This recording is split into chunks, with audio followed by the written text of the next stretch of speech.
नमस्कार दोस्तों, मैं दीपक कुमार स्वागत करता हूं आपका unique study circle bye Deepak Kumar channel पे।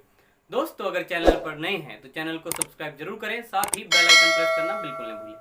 तो दोस्तों, जैसे कि आप सब जानते हैं, यहाँ पे हम पढ़ रहे हैं आर एस अग्रवाल मैथ दोस्तों। और अभी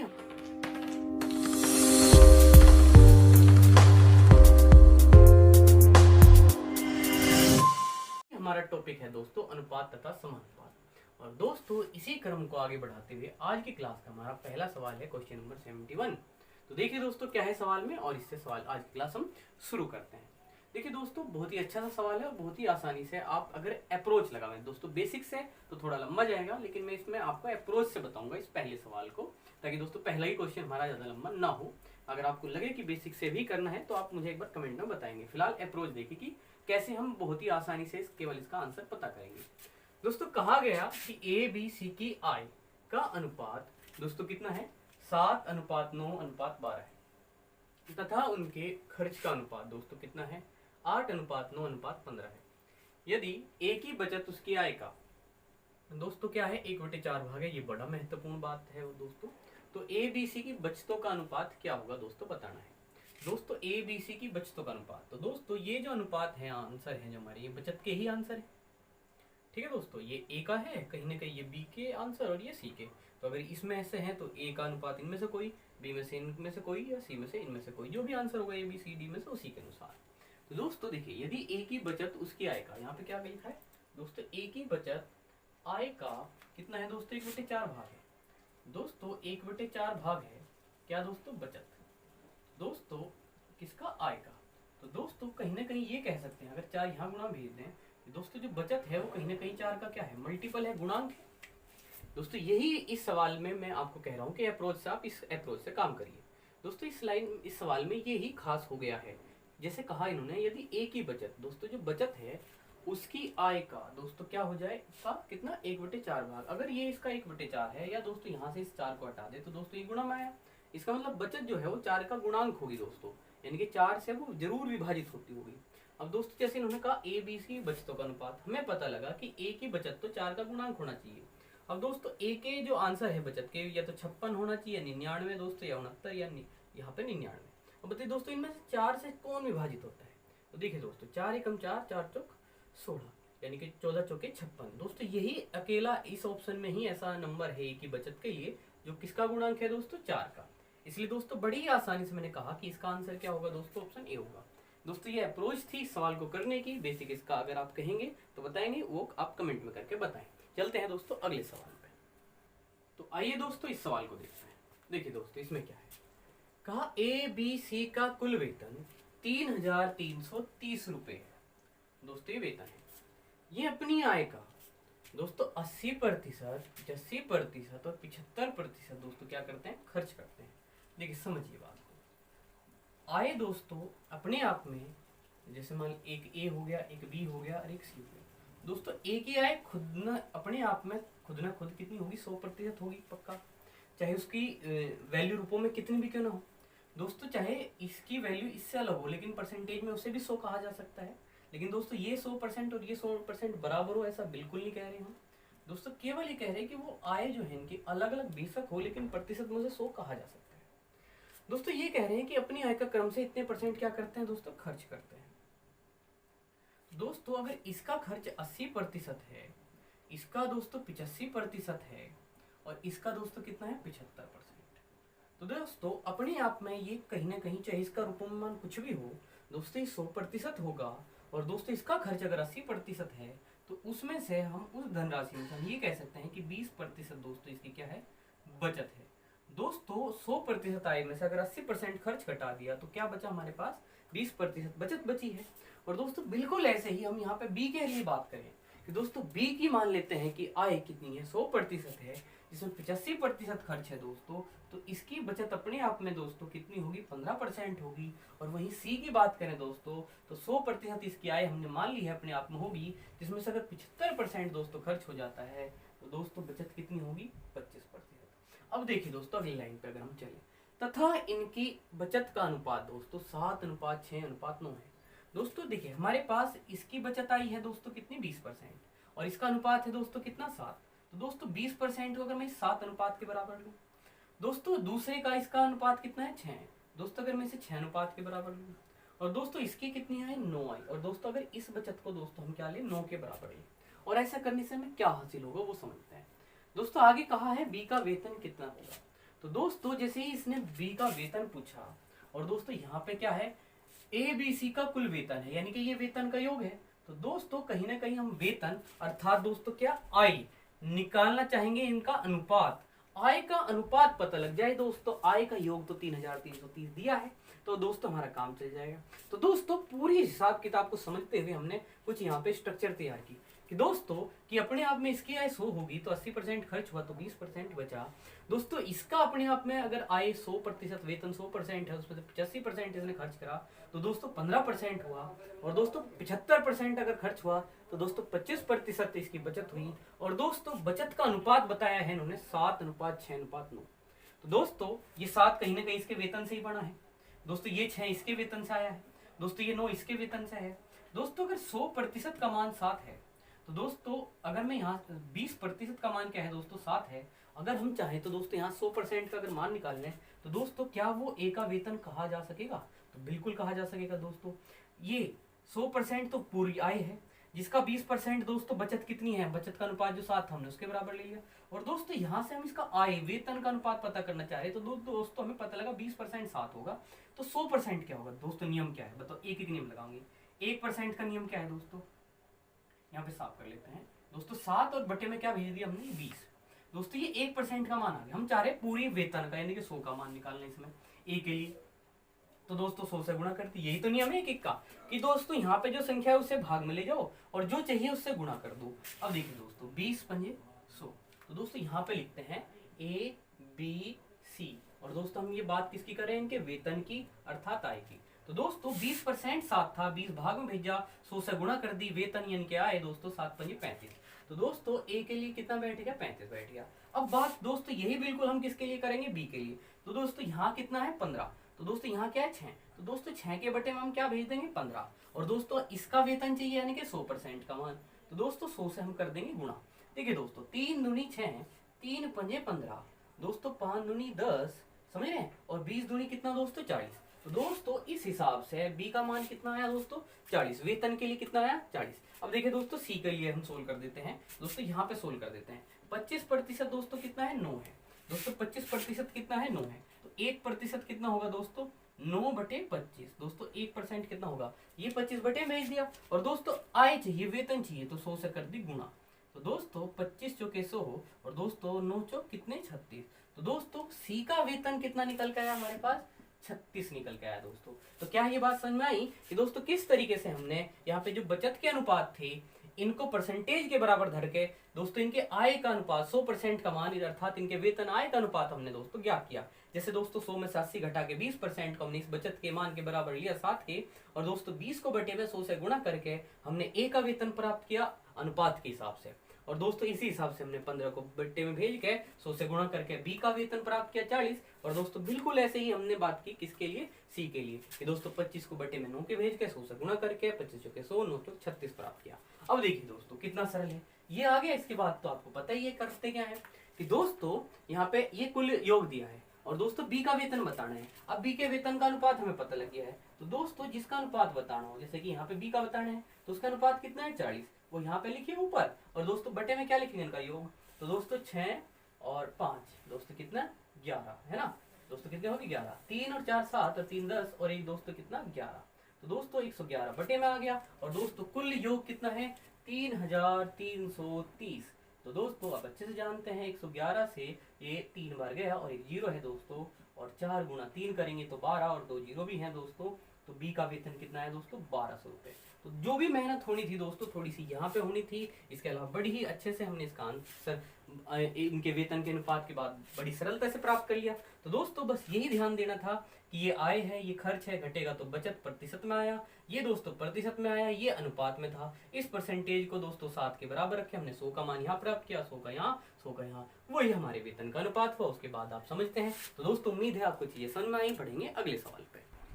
तो आइए दोस्तों इस सवाल को देखते हैं और देखिए कितना प्यारा सा सवाल है दोस्तों। कहा गया 1300 रुपए को ए बी सी डी में, है ना, ए बी सी डी में इस प्रकार वितरित किया गया कि ए का भाग बटे बी का भाग बराबर दोस्तों बी का भाग बटे सी का भाग बराबर दोस्तों सी का भाग बटे डी का भाग सब किसके बराबर है दोस्तों 2/3 के। अर्थात दोस्तों ए बटे बी भी किसके बराबर है 2/3 के। दोस्तों बस शब्दों में लिखा है का भाग आप रहने दीजिए उसको ए बटे बी लिखिए केवल। तो ए बटे बी ये भी किसके बराबर है दोस्तों 2/3 के। दोस्तों बी बटे सी भी मतलब किसके बराबर है 2/3 के। और दोस्तों मतलब सी बटे डी भी किसके बराबर है 2/3 के। तो दोस्तों यहाँ से ए अनुपात बी कितना हुआ दोस्तों 2:3 है ना। बी अनुपात सी को भी हम क्या लिखेंगे दोस्तों 2:3 और दोस्तों सी अनुपात डी को भी हम क्या लिखने वाले हैं 2:3। दोस्तों ये तो सारी 2:3 है।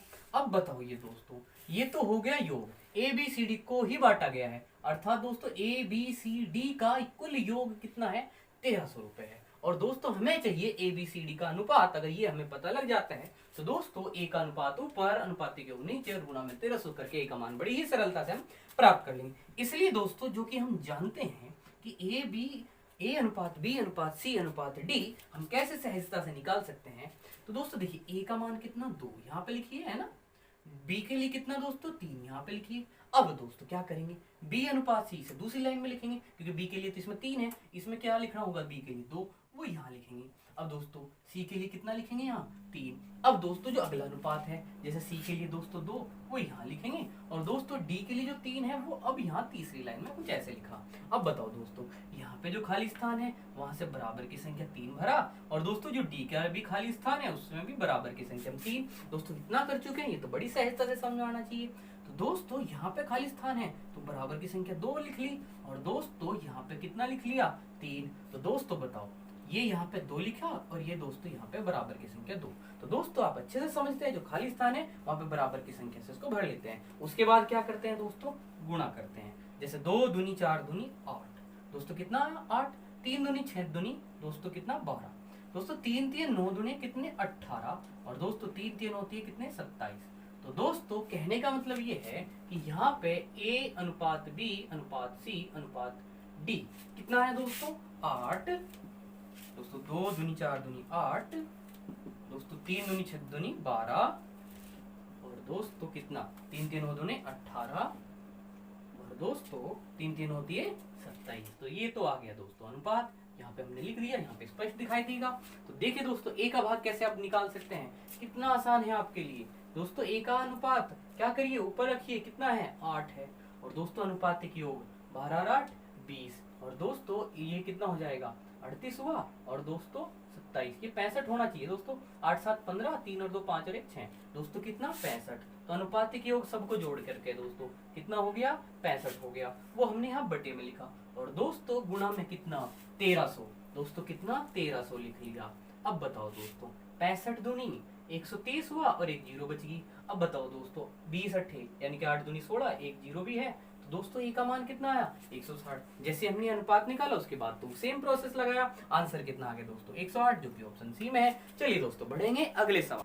तो देखिए दोस्तों बहुत ही स्पेशल सा सवाल है दोस्तों और बहुत ही ध्यान से समझना है दोस्तों। जब भी क्लास लेना और ऐसे सवाल में तो दोस्तों खास तौर पे ईयरफोन जरूर लगा लें और पूरे फोकस के साथ ताकि बिल्कुल ध्यान न टूटे। तो दोस्तों एक एक चीज को बहुत ही बारीकी से समझना है एक एक शब्द को पकड़ना है। अगर दोस्तों कुछ भी छूटा तो सवाल में मेथड या कोई भी चीज पकड़ पाने में दिक्कत होगी। दोस्तों देखिए शुरू करते हैं क्वेश्चन पढ़ने में और देखते हैं कि कहाँ कहाँ क्या क्या चीज है जो हमें परेशान कर सकती है और क्यों कर रही है। दोस्तों देखिए कहा दोस्तों 1 वर्ष पूर्व ए तथा बी के वेतन का अनुपात 3:4 था। दोस्तों ये बात हुई ठीक है दोस्तों इतनी बात है। दोस्तों जब लिखते चलेंगे जब फिर से क्वेश्चन पढ़ते चलेंगे ताकि एक एक चीज को जो लिखा है ना वो यहाँ पे हम लिखते रहेंगे। दोस्तों अभी फिलहाल पूरा पढ़ते हैं।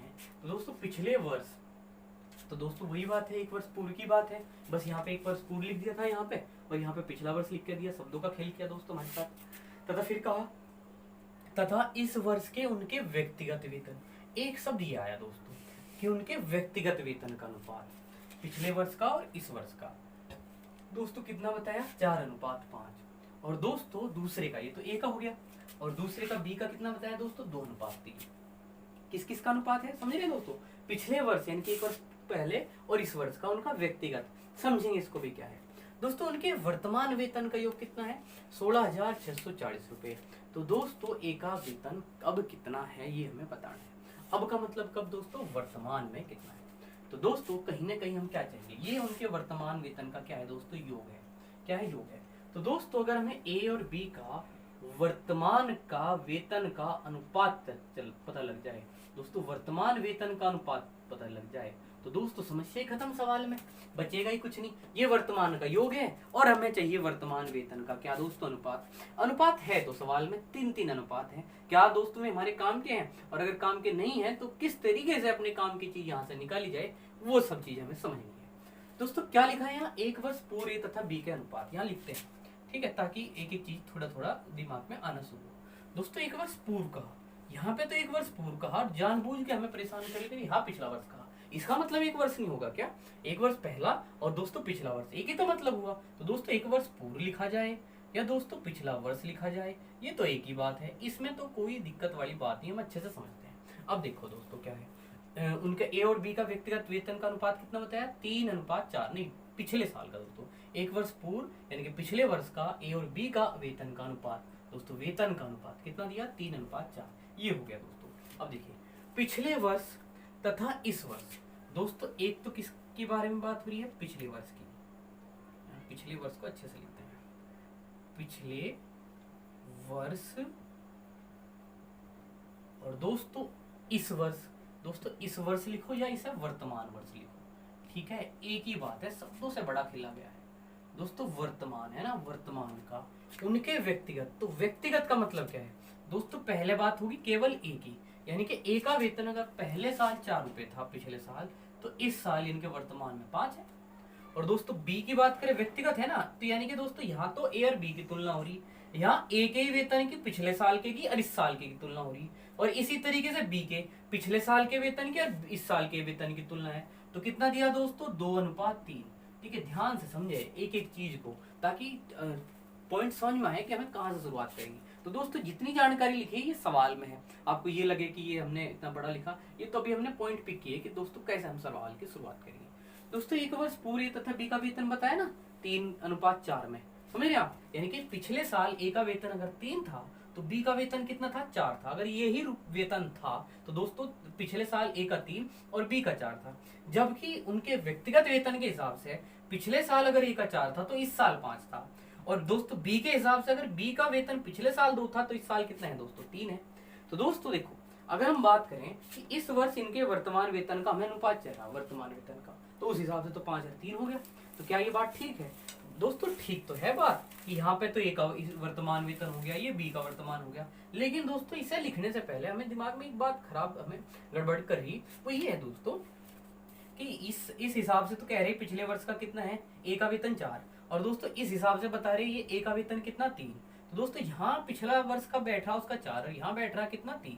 तो दोस्तों ये बात हमें है ना सेटिस्फाई सी लग रही, संतुष्टि सी नहीं है ना, कि यहाँ 4 के हिसाब से हम 5 ले लिया और यहाँ तो 3 ही था, ये गड़बड़ है। जबकि बी का यहाँ 4 है दोस्तों, यहाँ कितना है? पिछले साल का 2 है। दोस्तों ये तो पिछले साल के है ना, ये पिछले साल का तो ये इस साल का, ये पिछले साल का ये इस साल का। दोस्तों अगर ये पिछले साल के हैं तो ये इस साल के हैं दोस्तों, जबकि इस लाइन में पिछले साल का हिसाब किताब ये बी का कुछ अलग है। तो दोस्तों इसका मतलब गड़बड़ है। तो दोस्तों जब ये बात सारी ठीक हो जाए तब यहाँ से वेतन लेना ज्यादा अच्छा रहेगा। अब बताओ दोस्तों, ए का वेतन यहाँ 3 है और यहाँ कितना है? 4। हम चाह रहे हैं ये दोनों बराबर हो पिछले साल के ए वाले। तो दोस्तों अगर ये 3 का 4 के हिसाब से बराबर होना और 4 को 3 के हिसाब से, तो दोस्तों इस पूरे अनुपात में, इन दोनों अनुपात में मुझे 4 तक गुणा कर देनी चाहिए। किससे दोस्तों? 4 तक गुणा। और दोस्तों इस वाले वेतन में किससे गुणा कर देनी चाहिए? 3 से। ये तो बात हम अच्छे से समझे हैं कि भाई 4 तक गुणा यहाँ कर दो, 4 से 12 हो जाएंगे, 3 चौक 12 हो जाएंगे, ए का बराबर हो जाएगा। तो दोस्तों देखो, गुणा करने के बाद जो सारी स्थिति बनेगी वे नई स्थिति होंगी और वही हमारे काम की होंगी। ठीक है दोस्तों, तो उन्हीं पे हम विचार करेंगे, ये अभी फिलहाल हटा देते हैं वरना ये परेशान करेगा। तो दोस्तों देखिए, अब अगर मैं गुणा करूँ तो 4 3 12, दोस्तों इसका वेतन कितना बैठ रहा है? 4 3 12, और दोस्तों यहाँ कितना? 4 चौक 16। दोस्तों अगर इसे काट दे तो वास्तव में वापस वही 3:4 ही होगा, लेकिन दोस्तों हमें तो दिक्कत इस बात की है कि यहाँ पे फिर सही नहीं है, यहाँ 3 है तो यहाँ 4 है, यहाँ 3 होता तो हमें कोई दिक्कत नहीं थी। तो इसलिए दोस्तों हमें बराबर करने के लिए ये वाला हिसाब। अब देखिए दोस्तों, यही स्थिति हम ए के लिए हिसाब से कर लेते हैं। तो ए का पिछले साल का दोस्तों और इस साल का यानी कि वर्तमान का, अब उसमें क्या परिवर्तन हुआ वो समझते हैं। दोस्तों देखो 3 चौक 12, यहाँ कितना हो गया A का 12। अब देखो दोस्तों 3 पंजे 15, तो अब A का कितना बैठा 15 बैठा। ठीक है दोस्तों, अब इस सारे परिवर्तन में हमने तो अभी A की बात करे थे, B भी तो है दोस्तों। क्या B का वेतन बराबर नहीं करना पड़ेगा? वो भी करना पड़ेगा दोस्तों। यहाँ क्या था 3, हमने 4 से गुणा करके 12 कर लिया, और दोस्तों यहाँ पे 3 से गुणा करके इसे 12 कर लिया। हम तो यही चाह रहे थे कि पिछले साल का 12 हो जा, इस पिछले साल का यहाँ भी 12 हो जा। A का तो बराबर हो गया दोस्तों। अब दिक्कत किसकी है? B की है। B का पिछले साल का वेतन यहाँ पिछले साल का 2 बैठा, जबकि यहाँ कितना था दोस्तों 4। अच्छा वो बदल गया क्योंकि 4 तो गुणा कर ली, वो अब हो लिया 16। अब दोस्तों 4 के हिसाब से तो बदलना नहीं, अब तो उसके हिसाब से बदलना। यह तो कार्रवाई हम एक तरीके से पूरी होली, खत्म होली, क्योंकि यहाँ तो हमने 12 बराबर कर लिए। अब तो हम B के 16 पे विचार करेंगे, ना कि इस 4 पे। तो दोस्तों इसका क्या बनना चाह, यूं बताओ, इस 2 का क्या बनना चाह? इसका 16 बनना चाह। पिछले साल का वेतन यहाँ B का 16 बैठ रहा, और पिछले साल का वेतन यहाँ कितना बैठ रहा 2। अब दोस्तों हमें सोचना है ऐसा नंबर जिससे 2 की गुणा करके 16 बना ले। तो दोस्तों 8 तय गुणा करके बन जाएगा आराम से 16, 8 दूनी 16 हो। तो दोस्तों अपनी तरफ से हम क्या लेके आए? 8 लेके आए। हमें पता लगा कि हमें कहीं ना कहीं B का मान कितना बनाना पड़ेगा, पिछले साल का वेतन यहाँ 16 तो यहाँ भी 16 ही होना चाहिए। अब देखो 8 से गुणा करना हमने सुनिश्चित किया दोस्तों, 8 दूनी कितना 16, और दोस्तों 8 थी कितना 24। अब बताओ दोस्तों, अब देखो यहाँ विचार करो, हो सके या कैलकुलेशन हमने देखो, वैसे तो हमने कुछ ज्यादा बड़ी काम ना करा। यहाँ 4 तक गुणा करी, यहाँ 3 तक, यहाँ 8 तक। क्यों करी, कैसे करी, अगर ये बात दिमाग में आ जाए तो कोई बड़ी चीज नहीं है, बस थोड़ा बड़ा बड़ा लिखा है दोस्तों, अदरवाइज इतनी कोई बड़ी चीज नहीं करी। ये तो सारा डाटा सवाल में ही था। अब समझते हैं कि जो स्थिति हमारी पहले गड़बड़ थी क्या वो ठीक होगी। दोस्तों देखो 1 वर्ष पूर्व यानी कि पिछले साल इनका अनुपात 3:4 था, तो वो बढ़ा 12:16। अगर काटोगे तो वही आ जाएगा, पर काटने की कोई जरूरत नहीं। अब इन्हीं पे विचार करो कि हमें 12:16 क्यों बनाया। 12:16 इसलिए बनाया था दोस्तों क्योंकि यहाँ 3 था एक और यहाँ 4 था। अब दोस्तों इसे 3 तक गुणा करके 12 बना के, अब बताओ दोस्तों पिछले साल का 12 A का, पिछले साल का A का 12, तो इस साल का कितना दोस्तों वर्तमान में 15। तो दोस्तों बिल्कुल ठीक होगा मामला, देख लो चाहे वर्तमान में अगर पिछले साल यहाँ A का 12 तो यहाँ भी 12, और यू भी 12 और यू भी सारा 12 दोस्तों। तो पिछले साल का यहाँ भी 12 होगा, पिछले साल का यहाँ भी 12 होगा। A और B की तुलना में भी A का 12 हो गया, और व्यक्तिगत वेतन में भी पिछले साल का 12 हो गया, और इस हिसाब से दोस्तों इस साल का 15 बैठ रहा। तो दोस्तों वर्तमान वेतन A का कितना बैठा हिसाब से 15। अब दोस्तों देखो B की, तो दोस्तों B का गुणा करके यहाँ 16 हो गया, तो पिछले साल का B का 16 हो गया। इस साल का कितना था यहाँ 2 था, इसे भी 16 बढ़ाना पड़ा, हमने 8 तक गुणा करी, 8 दूनी 16 हो गया, 8 3 24।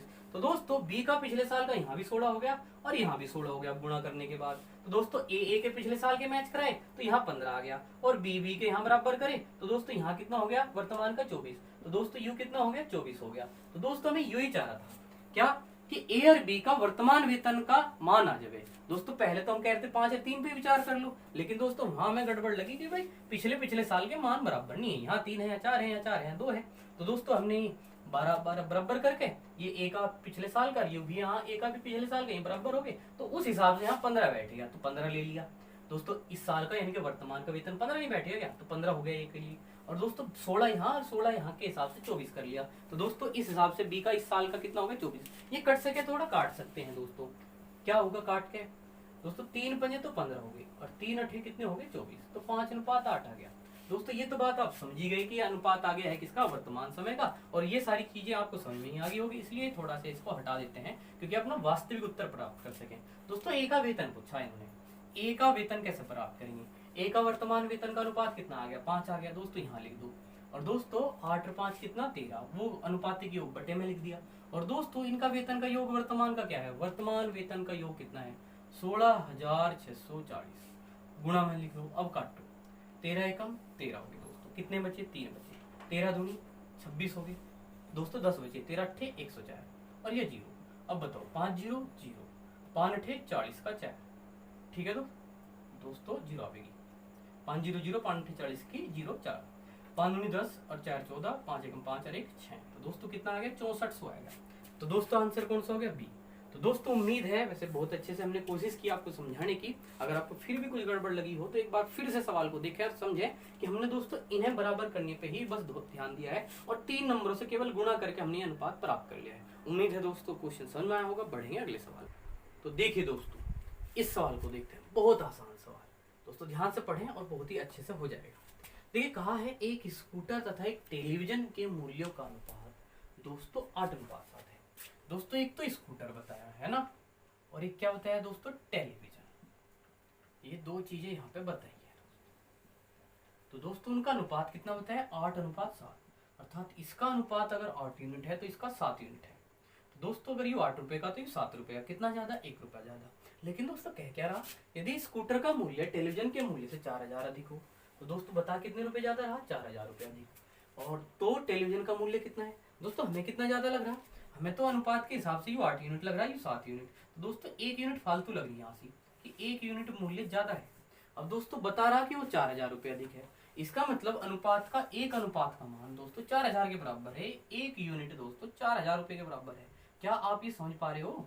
ऐसे तो हम अक्सर करते हैं कि यूनिट को रुपयों के बराबर रखते हैं। इसमें जैसे कहा कि यदि स्कूटर का मूल्य टेलीविजन के मूल्य से 4000 अधिक हो, स्कूटर का मूल्य टेलीविजन के मूल्य से 4000 अधिक बता रही, दोस्तों यूनिट के हिसाब से, अनुपात के हिसाब से यहाँ स्कूटर 8 यूनिट का है, टेलीविजन 7 यूनिट का। कितनी ज्यादा है, 1 यूनिट, यानी कि 1 अनुपात ज्यादा है, इसके 8 अनुपात, इसके 7 ही अनुपात, तो 1 अनुपात ज्यादा है। इसका मतलब इस सवाल में तो 1 अनुपात कितने के बराबर हो गए, 4000 रुपए के।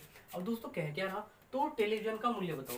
टेलीविजन के कितने यूनिट है दोस्तों, 7 यूनिट है ना, 7 अनुपात है तो 7 यूनिट है। दोस्तों 7 यूनिट का मान बताओ कितना हो जाएगा, 7 अनुपात का मान कितना हुआ, 7 तक गुणा कर देंगे दोस्तों, किसमें, 4000 में, 7 चौक 28 हो गए दोस्तों, यानी कि 3 जीरो भी है तो 28000। दोस्तों आंसर क्या हुआ, बी हो गया। ठीक है दोस्तों, उम्मीद है बड़ा सरल सवाल था, समझ में आ गया होगा। बढ़ते हैं अगले सवाल। तो आइए दोस्तों अगले सवाल पे चलते हैं। और दोस्तों यहाँ पे जो सवाल आ रहे हैं दोस्तों, ये रुपए या धन या सिक्के है ना दोस्तों, इस प्रकार के सवाल हैं। लगातार 3 क्वेश्चन ऐसे हैं, और दोस्तों बारी बारी से समझेंगे कि किस क्वेश्चन में कहाँ से हमने ध्यान दिया, कि किस क्वेश्चन में कहाँ से डिफरेंस क्रिएट हो रहा है, वहाँ के मेथड पे कहाँ से परिवर्तन हुआ, सब कुछ देख के चलेंगे ध्यान से एकदम। तो दोस्तों पहले हम इस क्वेश्चन को समझ रहे हैं, जो कुछ ऐसे है, कहा गया है कि एक थैली में 20 रुपए के, 10 रुपए के तथा 5 रुपए के, दोस्तों 3:4:5 के अनुपात में क्या है दोस्तों, नोट। यहाँ पे में क्या है, नोट है, नोट छूट गया है। यदि थैली में कुल धन यानी कुल रुपए कितने हो दोस्तों, 2000 रुपए, तो 5 रुपए के नोटों की संख्या कितनी होगी दोस्तों, 5 रुपए वाले नोट बताने। अब देखो दोस्तों क्या करेंगे, दोस्तों यहाँ क्या दिए, रुपए दिए, तो दोस्तों हम रुपए ही बढ़ाएंगे। देखिए जैसे इसने कहा दोस्तों, इसे फेस वैल्यू कह देता हूँ मैं, जो नोट पे दिख रहा है सामने कि ये नोट कितने का, ये नोट कितने का, 20 रुपए का। दोस्तों देखते ही पता लगा 20 रुपए का नोट है, तो दोस्तों इसे फेस वैल्यू कह देते हैं, कि फेस वैल्यू है ना, जो देखा सामने कितने रुपए का, 20 रुपए का। दोस्तों एक नोट 20 रुपए का, ठीक। इस अगला नोट कितने रुपए का, 10 रुपए का, और दोस्तों फिर कितने रुपए का, 5 रुपए का। दोस्तों कहा कि 3:4:5 के अनुपात में नोट है, तो दोस्तों नोट की संख्या 30, 40, 50 होकर भी हो सकता है ये अनुपात आया हो। दोस्तों 6, 8 और 10 से भी अनुपात आ सकता है। आपको पता है कि ये क्या है, रियल में नोटों की संख्या नहीं है, लेकिन दोस्तों जो भी नोटों की संख्या आई तो उसी से ये मान है, उसी से काट पीट के यू आया है। तो दोस्तों जब उसी से आया, कोई ना कोई जो भी नोट 20 रुपए के नोटों की संख्या जो भी हो, वो 3 का गुणांक जरूर रही होगी, 3 उसी का आया। तो दोस्तों मान क्यों नहीं लेते कि मान लो 3 ही है हमारे नोट, मान लो कि जो अनुपात है वही नोट है, मान लो कि 3 ही नोट हैं 20 रुपए वाले, और दोस्तों 10 रुपए वाले 4 ही नोट मान लो जो अनुपात में है, और दोस्तों 5 रुपए वाले 5 ही नोट मान लो। और अगर इस हिसाब से हमारे पास नोट हो तो हमारे पास रुपए कितने बैठे हैं दोस्तों, सोचो, 20 30 60 रुपए बैठ गए यहाँ, 20 रुपए के 3 नोट है इस हिसाब से, 10 चौक 40 रुपए ये बैठ गए दोस्तों, और 5 पंजे 25 रुपए ये बैठे दोस्तों। तो दोस्तों इस हिसाब से तो 40 60 40 100 और 25 125 रुपए बैठे थे हमारे पे। अगर दोस्तों 20 रुपए के 3 ही नोट होते, 10 रुपए के 4 ही नोट होते, 5 रुपए के 5 ही नोट होते, यही नोटों का अनुपात जो है हमारे रियल में नोटों की संख्या होता, तो दोस्तों 125 रुपए होते। लेकिन दोस्तों हमारे पास रुपए कितने हैं, 2000। इसका मतलब हमारे सोचने में, इनके सोचने में, हमारा जो अनुपात का 1 यूनिट है वो इनसे मैच नहीं करा। दोस्तों वो देखते हैं कि कितना लगे, तो दोस्तों 125 रुपए हमारे आए 3 के हिसाब से, जब 3 है या 4 है या 5 है। तो दोस्तों इनके कितने बैठे हैं रुपए, टोटल 2000 रुपए। तो दोस्तों हमारे आ रहे इनके हिसाब से 125, इनके आ रहे सवाल में 2000। तो दोस्तों हमारा 1 यूनिट कितने के बराबर है, रुपए तो रुपए गया, अब यूनिट यूनिट का मान आएगा दोस्तों। यूनिट जब कोई मात्रक नहीं बचता तो दोस्तों यूनिट ही का उसे, तो 125 अट्ठे दोस्तों कितना होता है, 1000। तो दोस्तों कितनी बार कटेगा, 16 बार कटेगा। तो दोस्तों 1 यूनिट का मान कितना हो गया, 16 हो गया, यानी कि 1 जो यूनिट है दोस्तों वो 16 के बराबर है। अब दोस्तों इसका मतलब ये 3 यूनिट दोस्तों कितने के बराबर होंगे, 16 3 48 के, ये 4 कितने होंगे 16 चौके 64 के, और ये 5 कितने के 16 85। बताना क्या है दोस्तों, तो 5 रुपए के नोटों की संख्या बताओ। तो हमें तो 5 वाले नोट बताने। 5 वाले नोट की यूनिट कितनी दोस्तों? 5 ही है। तो दोस्तों एक यूनिट 16 के बराबर बैठा, तो 5 यूनिट कितने के बराबर बैठी बताओ? 16 पंजे 80 दोस्तों, गुणा 5 से 16 में कर दो, तो 16 पंजे 80 बैठी है दोस्तों। यानी कि ये 5 नहीं है असल में, ये 80 है। ये 4 नहीं है असल में, 16 चौके 64 है। और दोस्तों ये 3 है, तो 16 3 48 है। तो दोस्तों अगर यहाँ 48, यहाँ 64 और यहाँ 80 नोट रखेंगे तो और तब रुपए काटेंगे तो पूरे 2000 बैठ जाएंगे। तो इसका मतलब हमने क्या कर लिया था, जो का तो मान लिया था कि ये अनुपात ही हमारे नोटों की संख्या 3 4 5 की, उसके रुपए कितने बैठे 125, इनके कितने 2000। तो हमारा एक इनके 16 के बराबर, हमारे 5 इनके 80 के बराबर। तो आंसर क्या हो गया दोस्तों? बी हो गया। उम्मीद है क्वेश्चन क्लियर है। बढ़ते हैं अगले सवाल। तो आइए दोस्तों इस सवाल को देखते हैं। और दोस्तों पिछले सवाल के हिसाब से आपको ये समझ में आ गया होगा कि दोस्तों आपको करना क्या है, देखना है कि यहाँ पे क्या है, रुपए है। तो दोस्तों अगर रुपए हैं तो जिस तरीके से हमने अपने हिसाब से रुपए बनाए, वैसे ही वो रुपए बना के इस रुपयों के बराबर रखने, और हमारे एक यूनिट इसके कितने के बराबर है वो काम चलेगा। तो दोस्तों अगर सवाल में कुल रुपए दिए हैं, जैसे कुल धन कह दे, रुपए दे दे, मूल्य दे दे, एक ही बात है, रुपए पीछे दिख ही जाता है दोस्तों। कुल धन इतने रुपए, कुल मूल्य इतने रुपए, ये तो रुपए तो दिख ही जाएंगे। तो दोस्तों अगर ऐसा है तो दोस्तों हम भी अपने हिसाब से रुपए बनाएंगे, और वे रुपए इसके बराबर, और देखेंगे कि कितना कितने के बराबर है। जैसे कि हमने पिछले में देखा कि एक 16 के बराबर आया था, और वहां से। और दोस्तों अगर यहाँ सिक्के हुए तो हमारा मेथड बदलेगा, और वो अगले सवाल में समझ में आ ही जाएगा। तो फिलहाल इसको देखते हैं। इसमें कहा एक थैली में 1 रुपया, तो दोस्तों इसे फेस वैल्यू कहता हूँ, कि सिक्के पर डायरेक्ट लिखा है 1 रुपया है ना, इसे फेस वैल्यू कहते हैं 1 रुपया। और दोस्तों कितना 50 पैसे, और दोस्तों कितना 25 पैसे। दोस्तों आगे कहा कि इन सिक्कों का अनुपात दोस्तों कितना है, 2:3:4 है। दोस्तों मैंने कहा क्या, ऐसे ही मान लिया करो कि आया तो उन्हीं सिक्कों के संख्या से है ये अनुपात। तो दोस्तों दो जो भी है वो 1 रुपए के सिक्कों की जो एक्चुअल संख्या उसी से आया होगा, 50 पैसों की एक्चुअल संख्या से 3 आया होगा, और 25 पैसे की एक्चुअल संख्या से दोस्तों 4 आया होगा। और आपको क्या करना है, क्योंकि यहाँ पे एक्यूरेट एकदम नहीं पता है, तो दोस्तों अपने हिसाब से यही अनुपात को मान लेना है कि यही सिक्के हैं। दोस्तों यही क्या है, आपके सिक्के हैं। 1 रुपए के 2 ही सिक्के मान लीजिए, 50 पैसे के 3 ही सिक्के मान लीजिए, और 25 पैसे के 4 ही सिक्के, 2:3:4 यही मान लीजिए। और यहाँ से कुछ ना कुछ क्या आएगा, रुपए आ जाएंगे कुछ ना कुछ निकल के। वे रुपए और 180 को बराबर रख के 1 का मान प्राप्त करेंगे। अब फिर जैसे इन्होंने कहा 50 पैसे के सिक्कों की संख्या बताओ, तो 50 पैसे वाले 3 है, 1 जितना आ जाएगा 3 का गुणा करके उतने का मान आ जाएगा। तो बताओ दोस्तों, करें करो कोशिश आगे। दोस्तों देखो 1 रुपए के अगर 2 सिक्के, तो 1 दूनी 2, साफ साफ 2 रुपए हो गए। 1 रुपए के 2 सिक्के तो 2 रुपए बैठ गए। 50 पैसे के 3 सिक्के, दोस्तों बड़ा आसान सा काम है, 1.5 रुपए बैठे हैं, लिख दो 1.5 रुपए। और किसी को दिक्कत हो मेरे भाई वो बताओ, ठीक कि 50 पैसे को रुपयों में कैसे बदलोगे भाई, 50/100 है ना, 1 रुपए में 100 पैसे हो, बटे में भाग कर दिया, और ये कितने सिक्के 3 का गुणा कर दिया, 50 दूनी 100 बैठे हैं, यानी कि आधा रुपया बैठे दोस्तों, 1/2 हो जाएगा ना। तो अगर 3 को 2 से भाग कर दोगे, 3 को दोस्तों 2 से भाग कर दोगे, 50 दूनी है ना 100, तो दोस्तों 3/2 कितना हो गया, 1.5 आएगा। दोस्तों इतना लंबा चौड़ा जाने की क्या जरूरत है, किसी को भी समझ में आ जाएगा। 50 पैसे 50 पैसे और 50 पैसे, 50 पैसे 50 पैसे कितना, 1 रुपया, और 50 पैसे ये तो 1.5 रुपया बैठे दोस्तों, कोई दिक्कत वाली बात नहीं है। तो उम्मीद है यार चीज तो बड़ी आसानी से क्लियर है। ऐसे दोस्तों 25 पैसे कितने सिक्के, 4 सिक्के, दोस्तों 25 पैसे 25 पैसे 25 पैसे 25 पैसे, तो दोस्तों कितना देखो 25 50 75, और कितने दोस्तों 100 पैसे, 100 पैसे मतलब 1 रुपया। तो दोस्तों इसमें रुपये बनाने में तो इतनी कोई समस्या वाली बात है नहीं। और दोस्तों है तो दोस्तों क्या किया करें, जैसे 50 को हमने 100 से भाग करा था, 25 को भी कर लो दोस्तों, 25 को 100 से भाग करके रुपये बन गए, और जितने सिक्के उन तक गुणा कर दो, 25 के 100, 4 एकम 4। बल्कि दोस्तों यही बात लगे कि अजीब सी हमें कि बताओ ये भी हम इतनी कैलकुलेशन सी करें। तो दोस्तों ये तो बड़ी सरलता से समझ में आ जाना चाहिए। 1 रुपए के 2 सिक्के 2 रुपए, 50 पैसे के 3 1.5 रुपया, और 25 पैसे के 4 सिक्के 1 रुपया।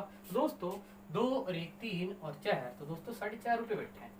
कितने बैठ गए दोस्तों, 4.5 रुपए। जब ये 2 सिक्के, ये 3 सिक्के, ये 4 सिक्के, ये 2 यूनिट, ये 3 यूनिट अनुपात है दोस्तों, हमने तो मान लिया था कि 2 3 4 है, और ये 4 यूनिट, तो दोस्तों तब 4.5 रुपए बैठे। हकीकत में सवाल में है 180 रुपए। तो दोस्तों अगर 4.5 रुपए कितने के बराबर है, असल में 180 रुपए है, रुपए तो रुपए कट जाएगा। तो दोस्तों 1 का मान बताओ कितना होगा, 180, और बटे में दोस्तों 4.5, और ये पॉइंट हटाओगे 0 आ जाएगी, और 45 दूनी 90 हो चुके 180 बैठेंगे, 1 0 भी बचा है दोस्तों।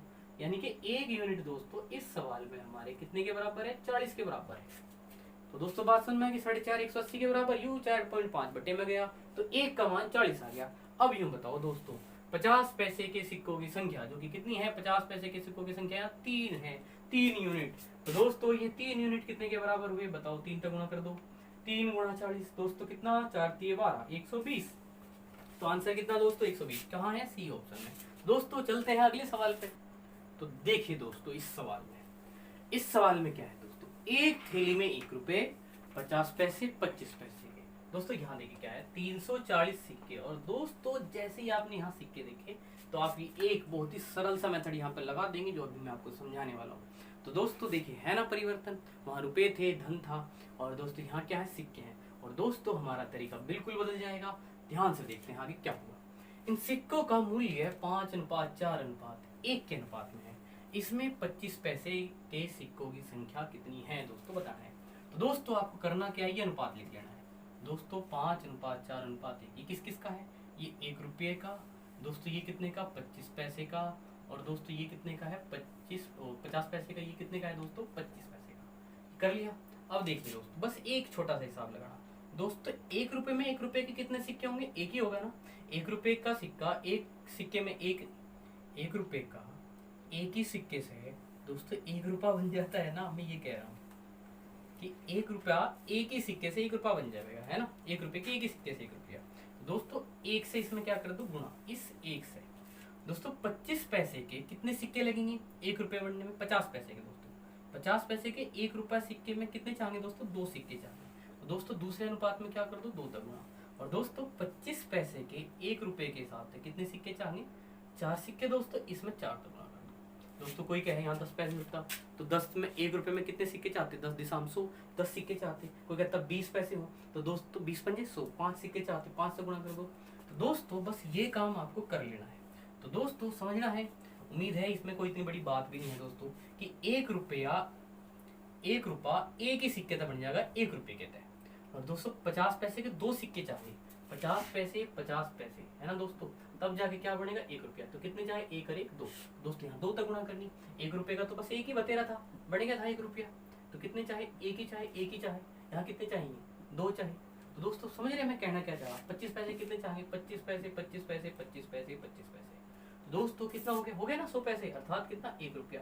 कितने सिक्के चाहिए, 1 2 3 4, 4 सिक्के चाहिए। तो यहाँ 4 से गुणा। तो दोस्तों यहाँ 1 से गुणा, यहाँ 2 से गुणा, क्योंकि 50 पैसे के 2 चाहिए। और दोस्तों यहाँ कितना 4। और दोस्तों अगर यूँ ना समझ में आ रहा हो ना, एक बड़ा हिसाब है ना दोस्तों, इसे बोलने में थोड़ी दिक्कत सी हो रही।